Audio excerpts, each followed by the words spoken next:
So, karon guys, magkalo-kalo bami tayo guys. Kalo-kalo bami guys. O, bisado ba dyan ang tawag sa inyo? Yan. So, tanghon at pansit na halo-halo. Ayan. Papula-pula, pauga-uga. Pauga ko na to. Lami lang uga. Bakalo-kalo. Siyempre, kalo-kalo nga na sauce. O, di ba na pansit nga na sauce pod? Na po pansit nga na sabaw.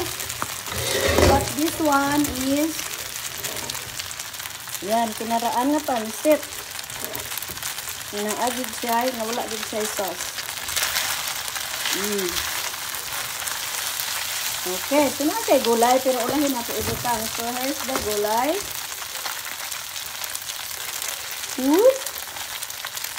Iluto na kung una ang gulay, guys. Gihapok-hapok ba?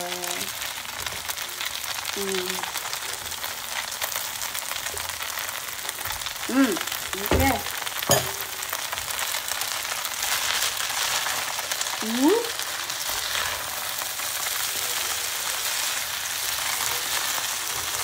Hinapok ang gulay ron itatong diha, nauna na siya.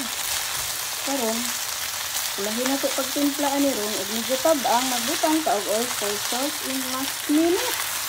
Ang atong pang-balansi is oyster sauce. This is chicken bami. Manok ni siya, dili ni baboy. So, ano siya kanang chicken fillet. Okay, tama na guys. Pwede naman maayo malata ang gulay. Bye! Yummy!